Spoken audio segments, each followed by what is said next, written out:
So as Kamara mentioned, what we're going to do is focus just a little bit on the goal alignment, and I think that you probably understand what it is we're referring to, but what I want to do is bring that to life for you and talk to you about how that will then trickle down to the employee level, and especially in terms of the system that's going to be rolled out to support this initiative. So, but what we want to do after we've brainstormed the goal, we've maybe done a SWOT analysis, we've started to think about how we want to approach this goal, what it'll look like.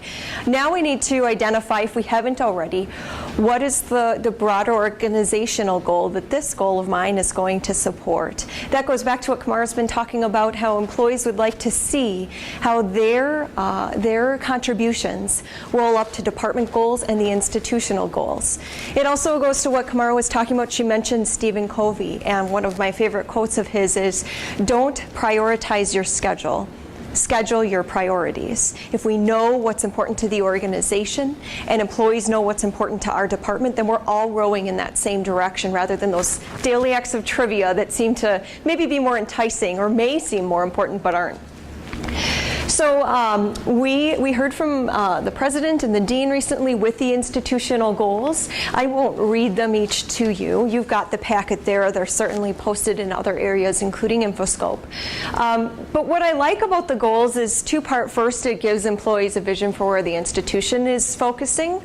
And I also like that as you read the goals, you can see that some of them, most of them, incorporate several different areas of the mission into one goal. It really helps to see how different areas of the mission line up to one particular goal for this organization.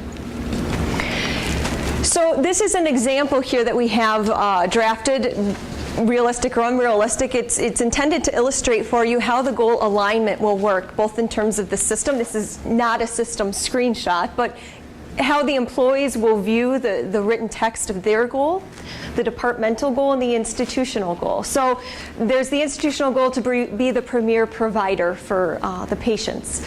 And we have a department that set a goal of increasing avatar scores. We can see that it's measurable by 10% and how they're going to accomplish that. And then we have faculty and staff that have written their own individual goal. In this case, this individual stated that they're going to greet all patients by first name, with a warm smile, elicit feedback. Is there anything else I can do to help you? All those things to try and help support that departmental goal. And in the system, and hopefully through conversations with their leader, also understanding how that supports the organizational goal.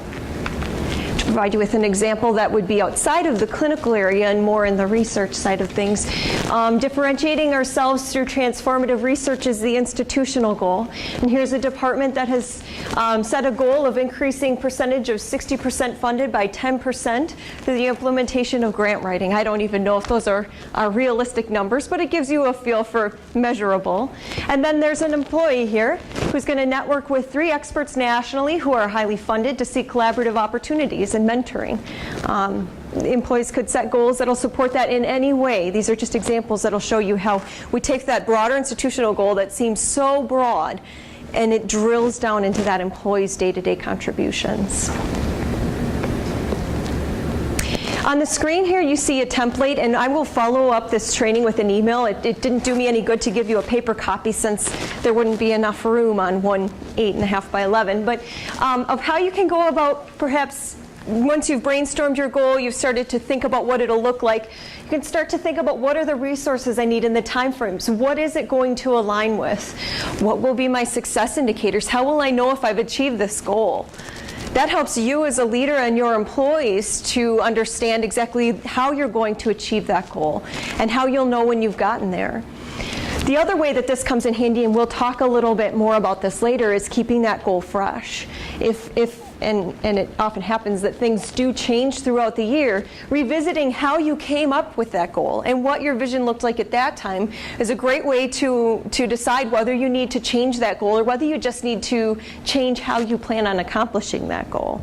We'll talk about that in greater detail, but it is nice to capture what is it that you had in mind when you drafted that goal here in June or July of 2013. When it's January of 2014, that might come in handy. Are there any questions so far on what we're talking about with the goal alignment or establishing which institutional goals we're supporting? Okay. So what's the time timing for goal setting here. We're down to the wire at this point. And so I don't have a solid deadline. I just want to give you some food for thought.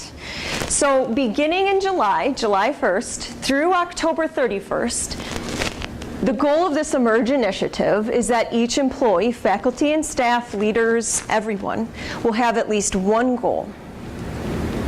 And as we've been talking about, employees will align that goal with a department goal. Now, having your department goals still in the works doesn't mean employees couldn't be thinking about what their goals will look like, what they want to accomplish for that year. So I'm not saying that July 1st is your deadline and all work stops if you don't have your department goals by July 1st. But it is nice if employees know which direction you're focusing on as a leader as they're drafting their goals. All of that is to be concluded by October 31st. So although it's not ideal, quite honestly, if you really had some obstacles to overcome in establishing your department goals, and we're talking about August, September, we're happy to help partner with you to make sure that it's a quality goal. It's not just cranked out as quickly as possible for the sake of process, but it's actually really helpful to you and your employees. And the Office of Human Resources is happy to enter those into the Emerge system. If you provide us with your department goals before July 1st, before we go live with that system, we'll be happy to upload those in there for you. So another piece of food for thought.